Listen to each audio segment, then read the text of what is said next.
Epstein prison video blows up Bondi's missing minute explanation.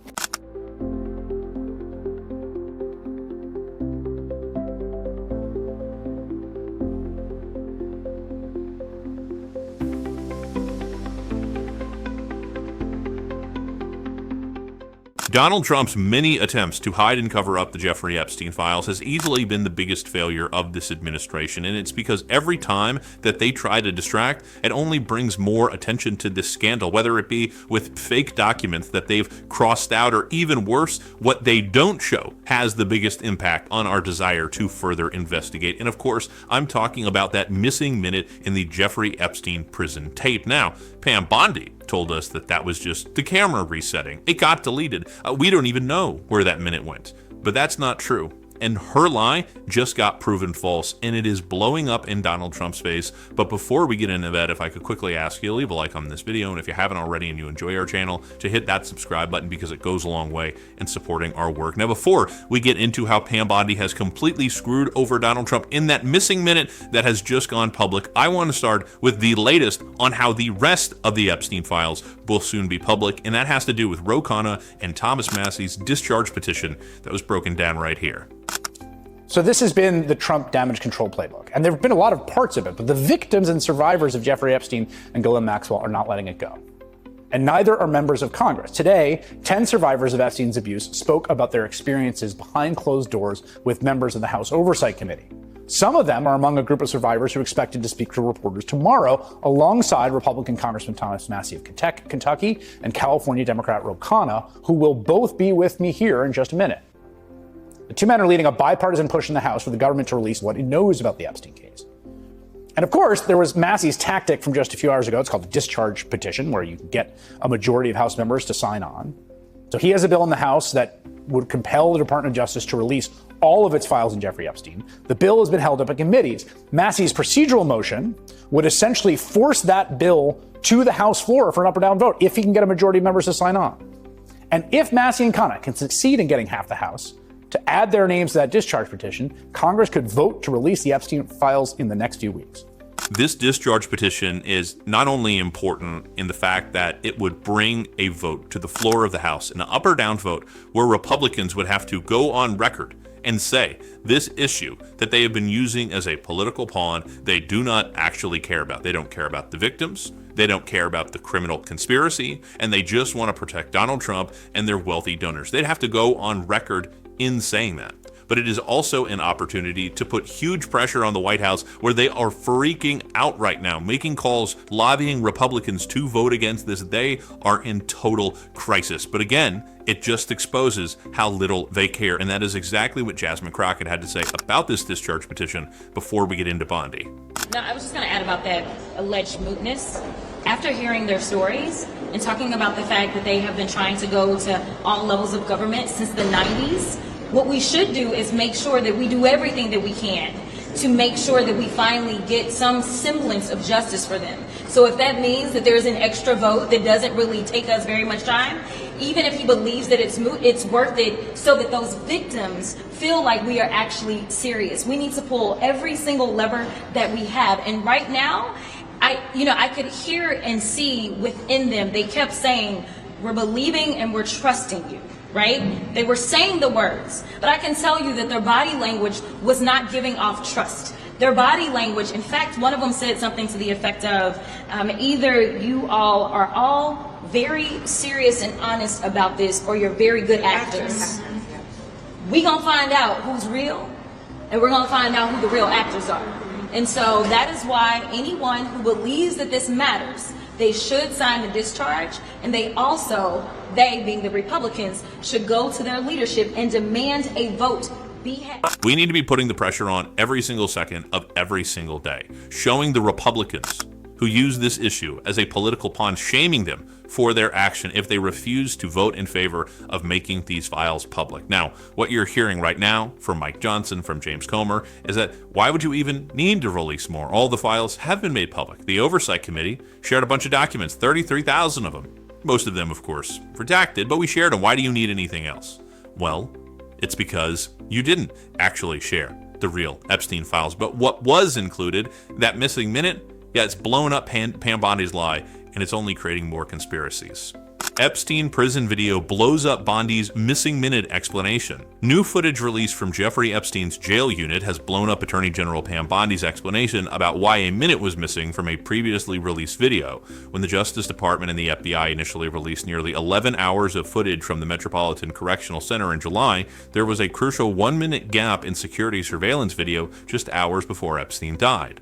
At the time, Bondi claimed the security cameras automatically cut out for 1 minute as part of a system reset each night. However, MAGA erupted after forensic analysis showed that the video was edited repeatedly. The new surveillance footage, which was part of the bulk online drop at 6 p.m. on Tuesday, fills in the missing minute between 11:59 on August 9, 2019 and midnight on August 10, 2019. However, the video appears to show very little in the footage from the new files. A number of guards are visible working near Epstein's cell. The extra minute is contained within 2 additional hours of footage from the new Epstein files, according to the BBC. The Daily Beast has contacted Bondi's office for comment. Outside of the missing minute, the footage released on Tuesday also shows Epstein being walked through the detention center to make a phone call, as reported by CBS. The release of this missing footage has reignited debate online over whether Epstein took his own life when he was found unresponsive in his cell in the jail at 6:30 a.m. The FBI stated in July that after investigating the prison footage,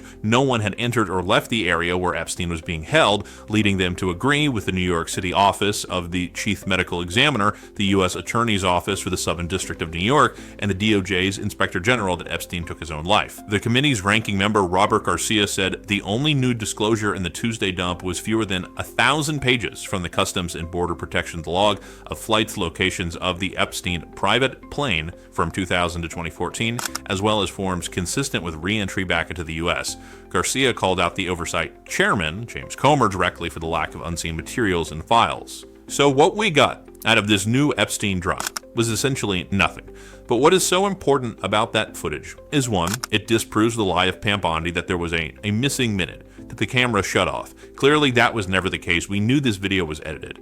But if the files that we got from James Comer were redacted, who's to say that this video wasn't also and once again tampered with? If the rest of the documentation was tampered with, if it was crossed out, if it's not new, who's to say that this video is actually real? I don't want to get all conspiratorial with every bit of information that we get, but why would Pam Bondi say there was a missing minute, and now we get the full minute, and the minute shows nothing? What would Pam Bondi be covering up in that minute? Is it just that she's a liar like Donald Trump? Maybe that's the case, but it could also be that once again, MAGA is messing with the minutes. And that is again why we need full transparency, why we need to know everything, and why Jasmine Crockett continues to call for that right here. Thank you so much. And first of all, let me just say that we are standing before you. We're having this conversation because of the oversight Democratic leadership. And so I want to reiterate that it's the Democratic leadership on oversight that has truly been able to move this forward. I'm sure many of you don't recall, but we were sent home early to try to avoid being able to take a vote on something like getting these files. We are about doing real transparency. We don't care who's in the files. We are going after you. So if I had to sum up what happened today, we heard the stories of victims, and honestly, we heard the story of at least one person that has never come forward before today. This was the very first time that she was telling anyone in a semi-public way her story. And if I had to summarize the theme, I would say that their theme was to do something. It is probably the theme of the American people in general right now when it comes to government, is that they want us to do something. So yes, we had the roundtable, but they actually want to see some action. The fact that this started off in the 90s, and we had someone who could talk about what happened to them in the 90s, but then you go down the line and you've got somebody that's telling us their story from 2008.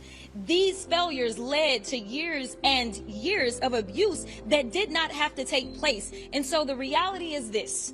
Some think that this is all over, and some think that nothing else is going on. But if there was ever a RICO case, it would have been the Epstein case. So how we went from something that should have been RICO because of how sophisticated of a system this was, and this wasn't just one little sick old man that was doing stuff, but there were so many layers, whether we're talking about the banks that were involved, whether we're talking about those that worked for him, that helped him, whether we're talking about the monster known as Maxwell, and that's exactly how y'all need to refer to her. She is a monster. She is not a victim. So let me tell you, I want some action items to come out of this, because for once we somewhat look like we're bipartisan in the oversight committee. Number one, we need answers. We need answers on why it is that Maxwell was transferred from her current station or her former station in Florida down to Texas. We need to have an understanding, because everything that I heard today leads me to know that for sure she was all up and in and through this entire process. Not to mention that she was indicted by a jury of her peers, and then she was tried and convicted and given 20 years. So why is it that we had somebody, again, it almost seems like we are doomed to repeat our failures, because why is it we have high-level people that seemingly are running cover for a criminal? And that is what she is. She is a monster and she is a criminal. So number one, we need answers on what happened with that transfer, why it took place. And honestly, we all need to stand together and say that Maxwell needs to go back to where the monsters go, which is to a higher level of security. If you are a Democrat, this should be your number one issue. You should be talking about this all the time and always. And you don't need to loop in other issues. This alone is a class issue. Donald Trump, James Comer, Mike Johnson, other Republicans, they are protecting the interests of the wealthy, the well-off, and the well-connected over you. Not just your safety, but also basic government transparency. And yeah, your safety as well. If Donald Trump doesn't care about the crimes committed by Jeffrey Epstein, because he was his buddy, but also his co-conspirators who have also been protected from more scrutiny with the stonewalling of the release of the Epstein files, you got to consider that. This was not a one-man operation. This was not even a two-person operation with Jeffrey Epstein and Ghislaine Maxwell. Then who else is Donald Trump protecting? Not just who abused victims, but was a part of this whole ring. They are keeping you unsafe and in the dark, and we're going to call that out every single day on the show. And if you want to support that, as always, you can hit that subscribe button, leave a like on this video, and if you stuck around to the end, drop a blue heart in the comments. And until next time, I'll see you soon.